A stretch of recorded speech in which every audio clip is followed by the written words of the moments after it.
துருவ நட்சத்திரம் படத்தை வெளியிட அனுமதி அளித்த உத்தரவு உறுதி செய்யப்பட்டிருக்கிறது. மேலும் விவரங்களை எமது செய்தியாளர் சுரேஷ் வழங்கிட கேட்கலாம். சுரேஷ், இந்த வழக்கின் பின்னணி என்ன? முழு விவரங்களை பதிவு பண்ணுங்க.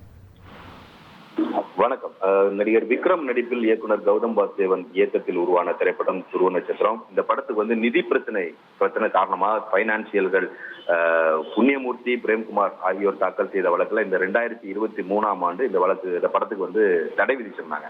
இந்த வழக்கை விசாரித்த நீதிபதி செந்தில்குமார் ராமமூர்த்தி இந்த படத்தை ஜூன் 15ஆம் தேதிக்குள்ள வெளியிட அனுமதி அளித்து கடந்த ஏப்ரல் மாதம் உத்தரவு பிறப்பித்திருந்தாரு.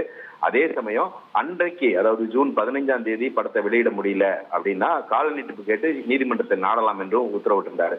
இந்த உத்தரவை எதிர்த்து அந்த பைனான்சியர்கள் புண்ணியமூர்த்தி மற்றும் பிரேம்குமார் 2 பேரும் உயர்நீதிமன்றத்தில் மேல்முறையீடு செஞ்சிருந்தாங்க. இந்த மேல்முறையீட்டு வழக்க நீதிபதிகள் வேல்முருகன் மற்றும் திலகவதி ஆகிய அடங்கி அமர்வு விசாரித்தது.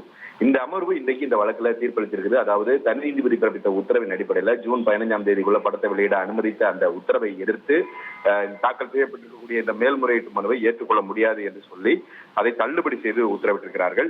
இதற்கிடையில இந்த படத்தை வெளியிடுவதற்கான கால அவகாசத்தை ஜூலை 15ஆம் தேதி வரைக்கும் நீட்டிக்கணும் அப்படின்ற ஒரு கோரிக்கையோட கௌதம் வாசுதேவன் ஒரு மனு தாக்கல் செஞ்சிருந்தாரு. அந்த மனு தனி நீதிபதி குமரேஷ் பாபு முன்னாடி இன்னைக்கு விசாரணைக்கு வந்துச்சு. அப்ப இது மாதிரி இவங்க படத்தை வெளியிட அனுமதி அளித்த உத்தரவு எதிர்த்து தாக்கல் செய்யப்பட்ட அந்த மேல்முறையீடு இரு நீதிபதிகள் அமர்வுல தள்ளுபடி செய்யப்பட்டிருக்கிறது. அந்த உத்தரவு நகலை தாக்கல் செய்ய ஏதுவாக இந்த விசாரணையை தள்ளி வைக்கணும் அப்படின்ற ஒரு கோரிக்கை முன்வைக்கப்பட்டது. அதை ஏற்றுக்கிட்டு இந்த மனு மீதான, அதாவது படத்தை வெளியிடுவதற்கான அவகாசத்தை ஜூலை 15ஆம் தேதி வரைக்கும் நீட்டிக்கணும்ன்ற அந்த மனு மீதான விசாரணையை ஜூன் 17ஆம் தேதிக்கு நீதிபதி தள்ளி வச்சிருக்காரு. அன்றைய தினம் இந்த மனு மீது உத்தரவு பிறப்பிக்கப்படும் என்று எதிர்பார்க்கப்படுகிறது. இனி செல்லும் இடமெல்லாம் செய்தி. தந்தை டிவியின் வாட்ஸ்அப் சேனலை ஃபாலோ பண்ணினா செல்ல இருக்கும் இடமெல்லாம் செய்தி.